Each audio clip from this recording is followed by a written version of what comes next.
So this is Sheba Roy here with VEDA World News, VEDA Communications. Thank you so much, Mike, for giving us this opportunity to chat with CD29 candidate Robert Slater. Robert Slater, thank you. So you have been on this outlet before, so I'm assuming there's no need to do a full introduction, but tell us a little bit about you. My name is Robert Slater. I'm running for the new Congressional District 29. This is the new district that is the result of the gerrymandering redistricting process by this governor on behalf of this president. 96% of this district do not know that they're actually in a new district. 60% of Congressional District 18 is now in the new 29. Only around 30% remains of the old 29 to new 29. So this is the new CD 18. We were battling for that seat in CD 18, and I believe that a district is not defined by the number, but by the communities that make up that district. And so when 60% of the communities were going to be redistricted, myself as a fighter went to go fight for those communities, and that's why we're here. Okay, absolutely. So you've never held public office before, which, you know, some people are saying is a strike against you, which I don't necessarily agree with that. But the question we have here, and these questions came from the community. The first question is, how will you achieve effectiveness as a freshman congressman when so much emphasis is placed on seniority? Well, two things. One, I think it's a good thing that I've never held an office before, because our lives will be different if I had. And at the very minimum, you will be well more informed and educated on what's going on than you are now, because outside of being a politician, I'm a leader. And so I always think there's things that can be done for your community and leadership. Now, the second thing is, how can we be effective? No matter, everybody was a freshman congressperson at one point. And if this incumbent doesn't win again, then myself or the other opponent will also be a freshman. So folks, listen here. It's real simple. To lead and to advocate, we're doing that right now. And it doesn't matter if you're in a minority or a majority as a party and your politicians coming back and tell you something they can't do because they're in a minority.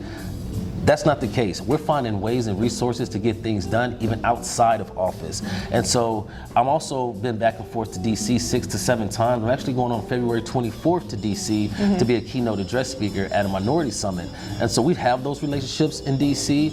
We're going to surround ourselves with the best teams and the best lawyers and experience from chief of staff on down. And so we're going in there with an experienced team to be able to navigate the processes. So it's no freshman over here. This is relatable experience. Okay, period. Yeah. All right, well, so explain your FCAB a little bit, and then I have another question that kind of supports that. Yes. So we want to redefine what representation is, and as it should be, and really give the power of the people and representation back to the people. So the FCAB is the Federal Congressional Advisory Board that I created, and basically it's going to consist of 29 stakeholders and leaders throughout the community that internally you will elect. This is the board that I will report to. We'll meet at the very minimum at least once a month, and anything that's on the rolls in Washington, D.C., if there's opportunity for me to come back and talk to the board before I vote, I will do so. And so I'm coming to the board and say, hey, this is what's up for vote. This is the information around it. It'll give the board time to go back to the constituency, get a consensus, and that board comes back and they vote. And however that board votes, the majority is what I will go cast in DC. I'm a representative. One person should not vote unilaterally for 800,000 people in a district. And so I think that's important to get every voice heard. And this board will be made up just like a makeup of how the district is represented. Latino, white, black, Muslim, Christian, Catholic. This board will be very diverse, so everyone has a seat at that table. And most importantly, it'll also expand and have oversight over resources. So every single dollar that comes back to the district, this board will have oversight. So everything is transparent, trackable, and traceable. So I'm excited to get this board going. Okay, so what's the criteria for joining the board, or how do you get on the board? So what we want to look at is look at the demographic breakup of this district, and whatever percentages is of the district, we're going to break the board to 29 membership up to reflect that. We want to put that out to the community in a straw poll type of system, and let these different regions or areas or territories internally elect a speaker, a leader, to sit on this board. You could be a precinct chair, a civic club leader, a pastor, just some type of somebody that's out there with boots on the ground to get a seat to sit on this board. But you get to choose. I don't get to choose people like my cousin or my friend. I report to this board.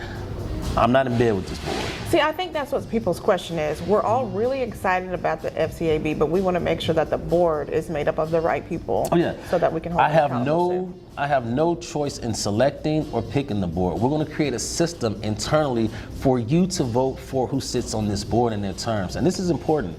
Each year, I'll put myself up for a vote of confidence. If I haven't done what I say I'm going to do, or I'm not doing my job, then if 60% of this board say I'm ineffective, then I'm not qualified to run for re-election. We're going to make our own internal bylaws with this board. And so I don't pick them, I don't choose them, I can't fire them, they don't report to me, I report to this board. Okay, so pivoting a little bit, what would your first 100 days in office look like for you?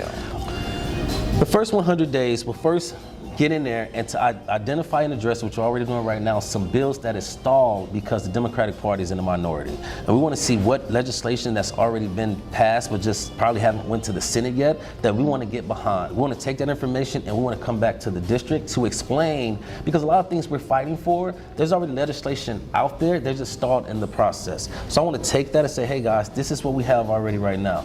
You want to add some amendments? You want to add our touch on it? What can we do? That's A. The second thing is all politics are local. It's important for me to get this board and get this district into a unified standpoint. Right now, we're beta testing an app. We want to go into a technology, an innovative approach with this district. So we want to create an app for District 29 and encourage everyone that's in the zip codes to join on this app so you can have access to all the bills, all the information, all the resources, and all the goings-ons that's in the district. And so building an infrastructure for the district, identifying existing legislation, and bridging that gap, and really getting everything ready so we can start going and advocating for our people. Okay, so this is my last question. So this is going to be a diverse district. How are you going to serve what may seem like competing interests?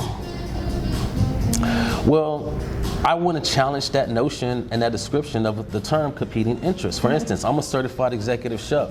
If you come into my home and we're sitting at a table like this, it is my job to make a dish for everyone and to be inclusive of your dietary needs. Okay. So if you're a vegan, vegetarian, pescatarian, don't eat beef, or you like a big steak, I go cook. And guess what? I can serve food that we all can eat and enjoy.